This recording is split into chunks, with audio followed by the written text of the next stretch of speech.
Well, I'm Alan Dale from Gale Force Twins, and I'm so happy to be here with my good friends at the Atlantic Canadian Aerospace and Defense Association at the Maritime Arctic Safety and Security Conference 2025. Great conference, great conversations happening. Thank you to our good friends at the Ships Stop Here initiative for bringing this conversation to life. So let's get right into it, and why don't you introduce yourself? Tell us what you do. Yeah, thanks. I'm Commodore Jake French. I'm the commander of Canadian Fleet Atlantic. I've been in the job for 1 year, so based out of Halifax, and so I'm the surface fleet commander on the Halifax side. We've got a lot of busy operations on the go, a lot of ships that we force generate to get all around the world. So great job. Love being there in Halifax. Pleasure to be with you today here in St. John's. Appreciate that, Commodore. It does sound like a busy job. So you're making sure the East Coast fleet is at sea, functioning all the time. Absolutely, yeah. So I mean, my mandate is obviously to get the ships ready for whatever mission that is, and those missions are everywhere. We have Arctic offshore patrol ships that are going up north, going down south. Margaret Brooke just came around from Antarctica all the way around South America.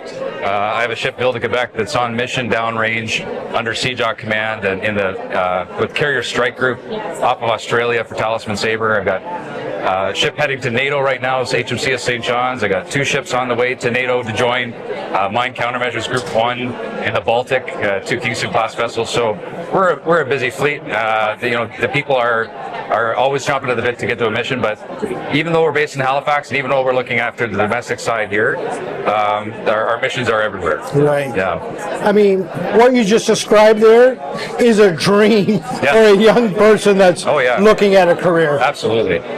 We're all about, recruiting all the time. We got to get the message out.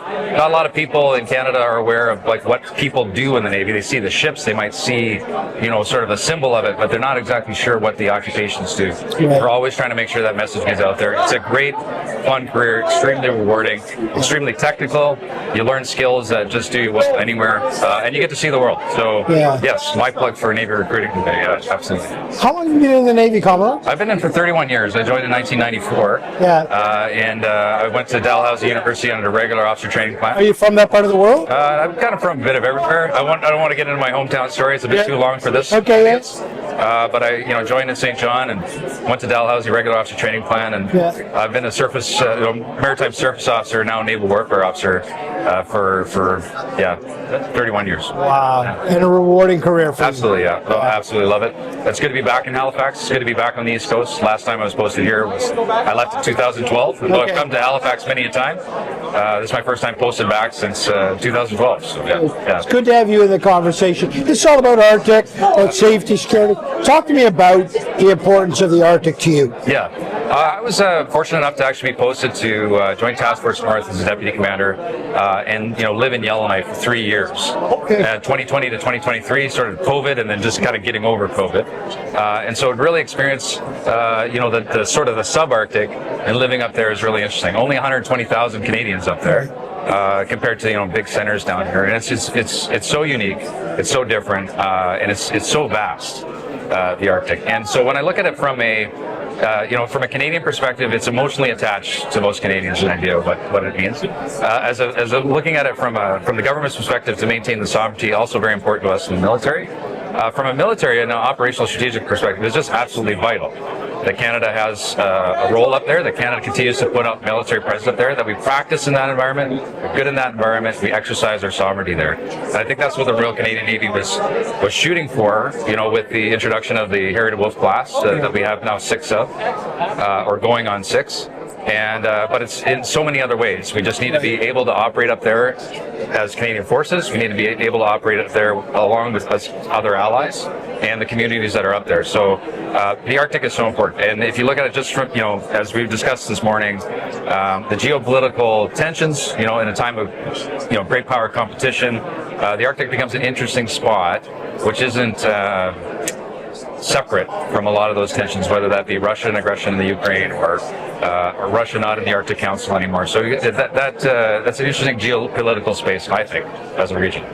Commodore, it must be amazing for you as the end user of the products that these companies create, and sending young and old Canadians to sea in these ships. It must be incredible for you to be in conversation with these folks. Yeah, it's a pleasure to be here. I'm going to meet a lot of people this week from defense industry who we're working side by side with and partnering with for all sorts of collaborative solutions to things. And that's, I think, we want outcomes, we want solutions.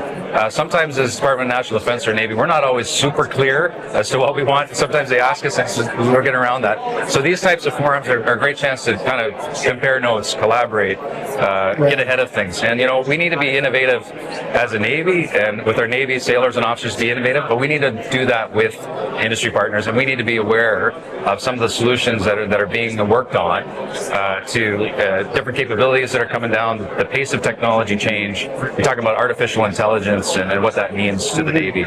So that's bigger than just the Arctic, right? And in terms of what we're looking at, there are specific things that we look at as the Arctic region where we want to be smart. But the Navy has global reach, and we got to be smart about getting those solutions right. So it's really a pleasure to be here and talk amongst some of our key partners. Yeah. It's an absolute pleasure to be in conversation with you. Certainly appreciate it, everything you do. Thank you for your service, and indeed those folks that are serving below you out there doing the business right now. This is what the face of our Canadian Navy looks like, and I can tell you, I can tell in your voice the excitement that you have for the Navy, so thank you for that. Great to be back here in St. John's. I used to call it my favorite foreign port as a junior officer. No longer foreign to me as a senior officer. Great to be back here, and thanks for having me on the podcast. Appreciate it. All right.